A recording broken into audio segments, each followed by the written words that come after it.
Mark Zuckerberg just shared the following with Meta employees. Today I'm sharing some of the most difficult changes we've made in Meta's history. I've decided to reduce the size of our team by about 13%.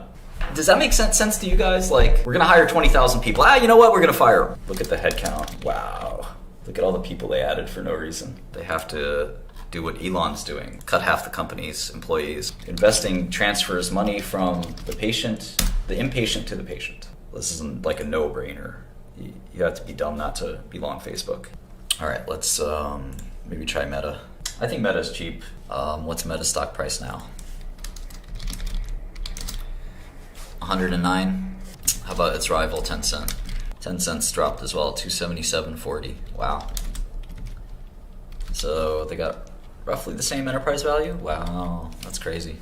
Mark Zuckerberg conference call is basically just this over and over again. Almost, what do you see about the Bears? We shut them down that way? No, the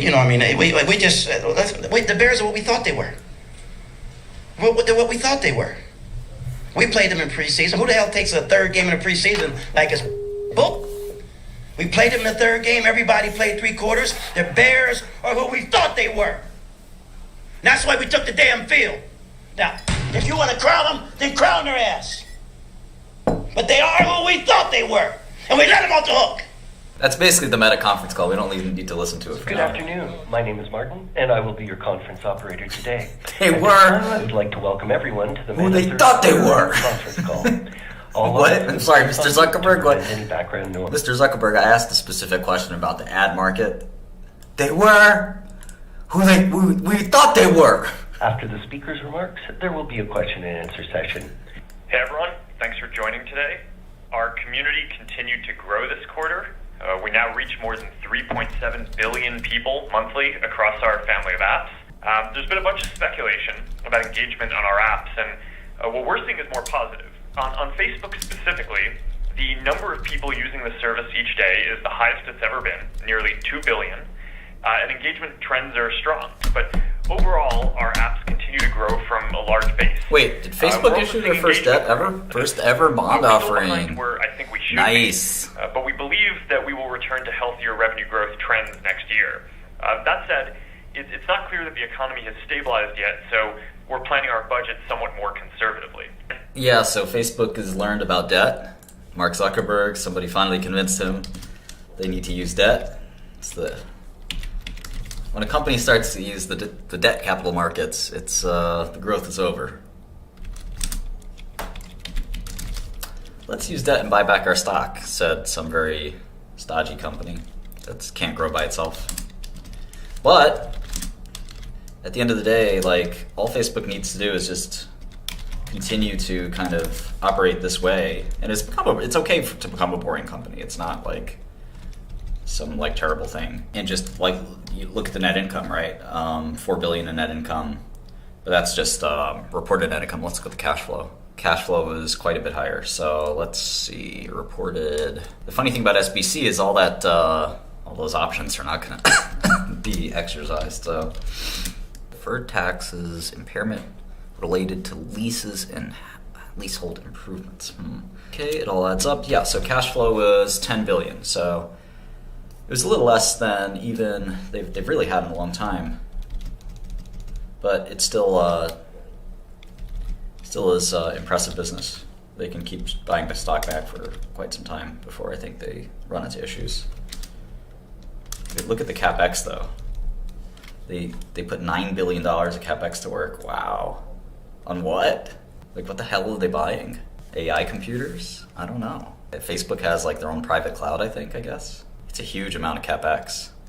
CapEx, for those of you guys who don't know, is any asset of the companies that lasts more than 1 year. So those would be like computers, servers for this kind of company, right? So a contract is not, it actually has to be a piece of property, plant, and equipment. So it can't be a contract with a person or something like that. I know you're just joking, but it still seems like a really bizarre thing for Facebook's CapEx to double. Like, what the heck are they spending on? It has to be tangible, PP&E, property, plant, and equipment. And it has to have a useful life of over 1 year. Very weird. Let's look at the stock buyback. Well, they've spent, get this, guys, $66 billion on their stock over the last 7 quarters. Isn't that amazing? Now, would they rather have bought for $66 billion? They could have bought Spotify a couple times over. They could buy Activision. They could buy Roblox instead of doing the buyback. And the buyback, what's funny is the shares outstanding has only dropped from 2.9 billion to 2.7 billion. So it's not like they basically got to buy 10% of the company back. So they really overpaid for their buyback. But now's the time for them to buy back their stock. With 60 billion, they could buy back a third of the company. Yeah, I know they can't buy anything basically because they have antitrust problems. I do think Facebook should buy a gaming company, but that's a whole other story. I don't think their goal is anything other than cash flow. And these gaming companies kind of represent new platforms and metaverses where people interact, right? A lot of people will chit-chat on Roblox or some other video game, Fortnite. They can buy Epic Games. I think that would be a good idea. And they can't... Yeah, they should buy Take-Two, which owns Rockstar, which makes Grand Theft Auto. They can't really sort of do the kind of acquisitions they'd like to do. Like, they'd like to be able to buy Pinterest or Twitter or something like that, but, the FTC and other competition authorities would not like that idea. So yeah, the first debt offering ever from Facebook. I think that's pretty important, actually. And they used it to buy back, they basically used it to buy back stock, which... If Facebook goes from net cash to net debt, and they do just a big stock buyback, this is kind of what happened to Oracle. So Oracle, for all you kids out there, it's a real company. It's not a meme. And it's a company that's been around for a really, really long time. It's kind of been this pretty crappy company. They've had a rough time on the business side. But you can see the stock is one of the greatest stocks of all time. And one of the reasons is they have a very stable business. And when you have a really stable business, you can do a lot of financial engineering. And the financial engineering they've been able to do, this was the dot-com bubble, by the way, boys and girls. This is what I lived through. It was really amazing. Look how many years it took. 18 years for the stock to go back to its bubble price. And most stocks did not have this kind of luck. So they've just kept buying stock back. And basically, I think that's what Zuckerberg should do. They went from net cash to net debt, and maybe that's what Zuck should do here. Just keep buying back stock. They don't need to grow revenue and earnings for the social media platform. They could start a whole new other business. They're a victim of their own success. Like there's something about being too successful. But yeah, that CapEx spend is atrocious. They still have this massive net cash position. So we got $250 million enterprise value. Yeah, I had it as a double before. I still sort of have it as a double. I think they're getting LIBOR plus or SOFR plus 1 or whatever. Typical kind of high-rated company. Let's see what the Facebook debt coupon was. Bond coupon. 3.6%.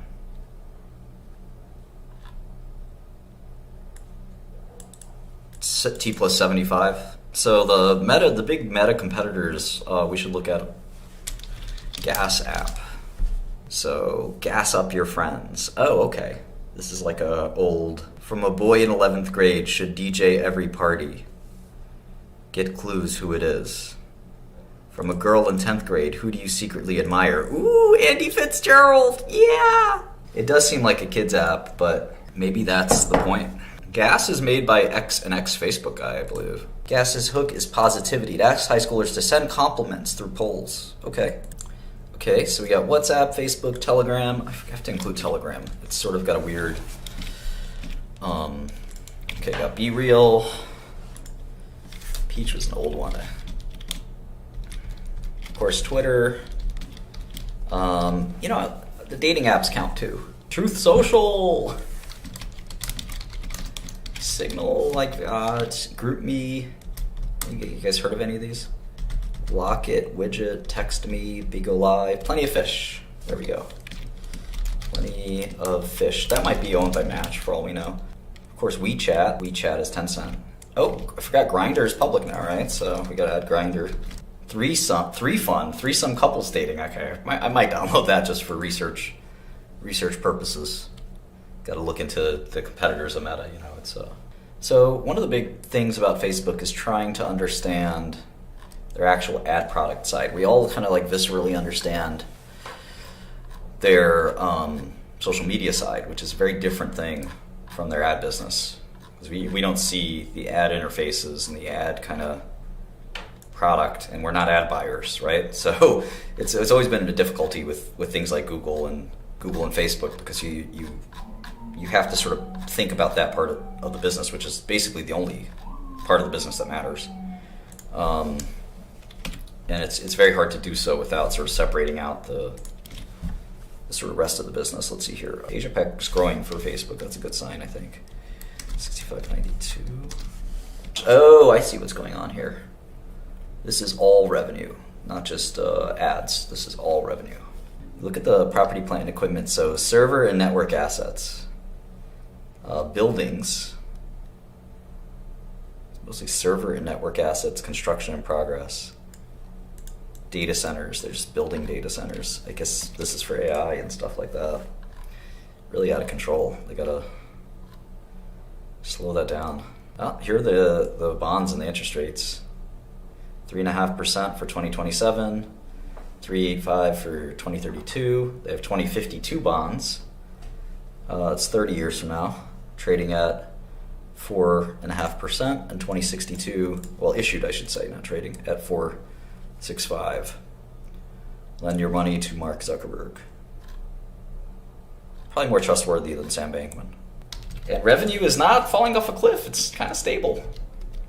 It's not growing, but it grew a lot after the pandemic. So when the revenue shoots up like crazy, and it doesn't shoot back down, it just kind of hangs in at that really high level. To me, that's a good thing. I don't see why that's a bad thing. People are really losing their minds over this, I think. We probably expanded a little too fast with the CapEx and the employee spend, but DAP 2930. Again, how many companies have this kind of trend? People aren't using Facebook. Well, what does this look like? You have 3 billion people using the product every single day. It's amazing. Family Map is almost 4 billion. It's just nuts. Yeah, so revenue was in this 20 billion range. You can't see this part of the chart, but bumped up to this 28 billion range, and has been hanging in there just fine. So to me, there's the daily actives, 1984. How much is US of that? 197. 2960 US Canada MAU. Here's the DAU, 2958. So the Facebook MAU is the highest number it's ever been, 266. Which for US and Canada is damn near most of the country, right? I mean, if you think, what's the population of Canada? 30 million? 74% of America and Canada. 38 million for Canada. 332 and 38. 332 plus 38 is 370. So they have literally 72% of every man, woman, and child alive. So that literally includes babies, people up to, ages 6, 10, whatever. If you excluded those, if you exclude the bottom 10% of the population, which presumably is too young to be on a computer, they've got 80% of all people. And that sounds about right. If you think about your weird friends that don't have Facebook, that's rest of world ads, US ads.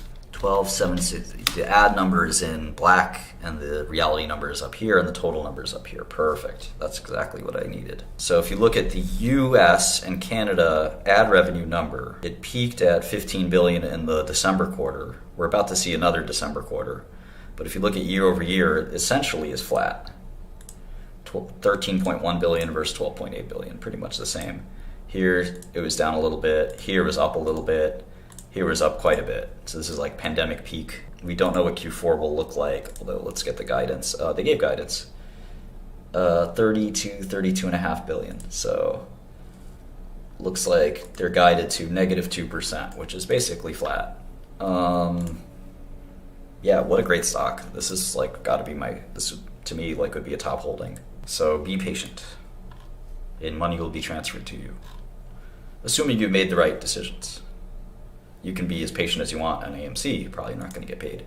We won't get the next quarterly report until January, so it'll be a little while. We're in the midst of Q4. Last pieces of the cash flow statement together. Let's see, got the debt part, leases, overdraft, and other financing activities, exchange rates. Okay, also correct. Great, now we just need headcount. We published a newsroom post announcing a planned layoff. See, that's what's so crazy to me, right? Like you go from 60,000 people to 90,000 people, and then you fire all of them. Like, it's better than not reacting, right? I guess you better, if you're going to make a mistake, you might as well fix it. We are also taking a number of additional steps to become a leaner and more efficient company by cutting discretionary spending and extending our hiring freeze through Q1. How did we get here? At the start of COVID, the world moved rapidly online, and the surge of e-commerce led to outsized revenue growth. Many people predicted this would be a permanent acceleration that would continue even after the pandemic ended. I did too. So I made the decision to significantly increase our investments. Unfortunately, this did not play out the way I expected. Not only has online commerce returned to prior trends, but the macroeconomic downturn, increased competitions, and ad signal loss have caused our revenue to be much lower than I expected. We're restructuring teams to increase our efficiency, but these measures alone won't bring our expenses in line with our revenue growth. So I made the hard decision to let people go. How will this work? There's no good way to do a layoff, but we hope to get all the relevant information to you as quickly as possible, and then do whatever we can to support you through this. Everyone will get an email soon, letting you know what this layoff means for you. 3 of the primary areas we're going to focus on are our AI discovery engine that's powering Reels and other recommendation experiences, our ads and business messaging platforms, and our future vision for the metaverse. Our AI discovery engine is playing an increasingly important role across our product, especially as advances enable us to recommend more interesting content from across our networks and feeds that used to be primarily driven just by the people and accounts you follow. Moving to monetization, I've discussed in the past how the growth of short-form video creates near-term challenges, since Reels doesn't monetize at the rate of feed or stories yet. That means that as Reels grows, we're displacing revenue from higher monetizing surfaces. I think this is clearly the right thing to do so that way Reels can grow with the demand that we're seeing. But closing this gap is also a high priority. Yeah, I still think $200 a share is the right price for Facebook, and it's trading at around 100. And I don't assume any heroic revenue growth going forward, which I don't think anybody should. I even assume they decline revenues for next year and the year after. And then they kind of return to growth, but very modest growth. I assume they shut down Oculus after losing money on it for a couple years, which is immaterial. I mean, Oculus, Meta, all their extra projects don't really do anything. And they just buy back stock. Sort of like I said, the same playbook Oracle went through over the last decade. I'm going to pop in one of the 10Ks. I want to flesh out this model a little bit more. Maybe I'll get some insight. Maybe I won't. Actually, I think it'd be fun to put the stock price in as well, because they never split as far as I know. It's trading at the same price it was at in 2016. The 2016 revenue was, the market's good at discounting, so it really doesn't matter, but it was probably a fifth. Yeah, amazing, huh? 2016 revenue was 27 billion. Meanwhile, 2022 revenue is going to be over 100 billion. The stock price was the same back then, but I think the stock knew, the market knew what was going to happen. There's going to be rapid growth and they would hit a wall, and that's exactly what happened. So that's why the stock priced that in back in the day. Look at this old revenue for Facebook. Isn't it amazing, breathtaking? 7 billion in revenue in 2013. 8 billion, then 12, then 18, then 28, then 40. This is all Cheryl's work more than Zuckerberg's. Building the product's really important too, but building the business is hard. Amazing, isn't it?